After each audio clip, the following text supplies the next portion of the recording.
इलाही इलाही, अपनी रहमत से मुझे सीधा रास्ता दिखा, मुझे वो रास्ता समझने की तौफीक दे जो तेरी तरफ ले जाता है। ये बात हमें याद दिलाती है कि बिना अल्लाह की मर्जी के हम भटक सकते हैं। दुनिया ने हमारी तरफ से अपनी पीठ फेर ली है, जबकि आखिरत हमारी तरफ चेहरा करके खड़ी है। लेकिन इंसान की फितरत देखिए, हम उस चीज के पीछे भाग रहे हैं जो हमसे दूर जा रही है, दुनिया, और उससे मुंह फेर रहे हैं जो हमारा इंतजार कर रही है, आखिरत। दुनिया के भी अपने चाहने वाले हैं जो दिन रात पैसा और नाम कमाने के लिए दौड़ते हैं। लेकिन आखिरत के भी अपने लोग हैं, वो जो रातों को उठकर इबादत करते हैं और सख्त धूप में रोजे रखते हैं। हमें फैसला करना है कि हम किस रास्ते पर चलना चाहते हैं।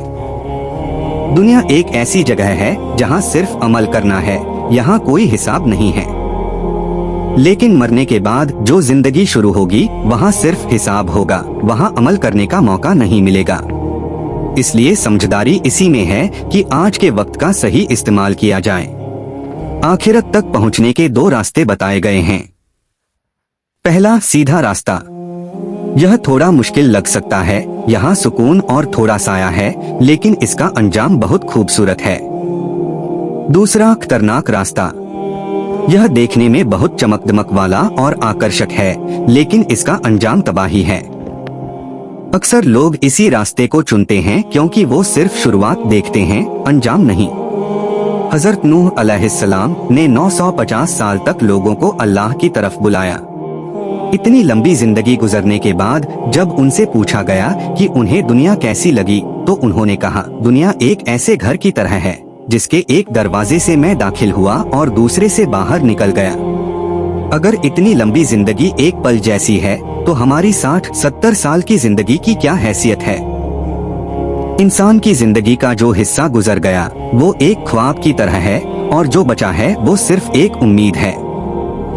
इन्हीं 2 चीजों के बीच हमारी छोटी सी जिंदगी खत्म हो जाती है। जो अक्लमंद होता है वो गुजरे हुए कल से सीखता है और आज में मेहनत करता है। यहाँ एक बहुत बड़ी मिसाल दी गई है अलफल इब्न रबीह की। एक वक्त था जब उनका मालो दौलत 1000 ऊँटों पर लदा होता था, लेकिन वक्त बदला और वही शख्स एक छोटी सी टोकरी के पीछे छुपने पर मजबूर हो गया।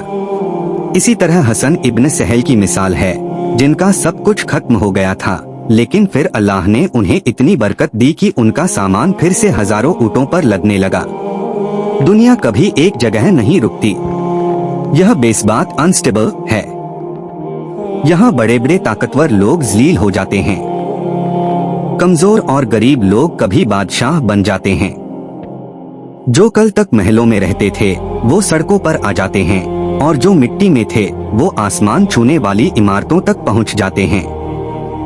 वीडियो में तारीख का जिक्र है। बद्र के दिन कुरैश के 70 बड़े सरदार जो कल तक गुरूर में रहते थे वो शिकस्त खा गए और गम में डूब गए। लेकिन फिर उहुद का दिन आया जहां हालात बदल गए और मुसलमानों को सख्त आजमाइश का सामना करना पड़ा। हजरत हमजा और हजरत मुसअब जैसे 70 बड़े सहाबी शहीद हुए। मुसलमानों के इस्ख्म देखकर अल्लाह ने फरमाया, सूरह आल इमरान आयत 140, उदास स्माइली, अगर तुम्हें इस्ख्म लगा है तो उन्हें भी ऐसा ही इस्ख्म लग चुका है। और हम इन दिनों को लोगों के दरमियान उलट पलट करते रहते हैं। यह इसलिए है ताकि लोग समझें कि दुनिया की जीत या हार हमेशा के लिए नहीं होती। जिंदगी घटनाओं से भरी है। खुशी के दिन आते हैं लेकिन हमेशा नहीं रहते। गम के दिन आते हैं लेकिन वो भी गुजर जाते हैं। सेहत हो या बीमारी, कामयाबी हो या नाकामी, आजादी हो या कैद, सब कुछ गुजर जाएगा। वो बड़े जालिम और मगरूर लोग जो दूसरों को जेलों में डालते थे वो भी खत्म हो गए। जो कहते थे हमसे ऊपर कोई नहीं, उनकी हुकूमतें भी मिट गईं। खूबसूरती पर गुरूर करने वाली रानियां भी मिट्टी में मिल गईं। अमीर गरीब, बादशाह या गुलाम, सब एक ही रास्ते के मुसाफिर हैं। हैरत की बात यह है कि इतना सब देखने के बाद भी इंसान नहीं समझता। वो ऐसे जीता है जैसे उसे कभी मरना ही नहीं। वो दूसरों पर जुल्म करता है, साजिशें करता है, यह भूलकर कि यह दुनिया एक साये की तरह है जो सूरज ढलने पर गायब हो जाएगा। आखिर में बस इतना याद रखिए, कि दुनिया हमें आज मुस्कुराती हुई लगती है, लेकिन कल यही हमें छोड़ जाएगी। और आखिरत आज दूर लगती है, लेकिन वही हमारी असल मंजिल है। अगर इस वीडियो ने आपके दिल को जरा सा भी छुआ हो तो कमेंट में लिखिए, या अल्लाह हमें हिदायत दे, या आमीन, ताकि हम सब एक दूसरे के लिए दुआ कर सकें। इस वीडियो को उन लोगों तक जरूर पहुंचाइए जो दुनिया में बहुत ज्यादा खो गए हैं और आखिरत को भूल चुके हैं, क्योंकि एक अच्छी बात फैलाना भी सदका है।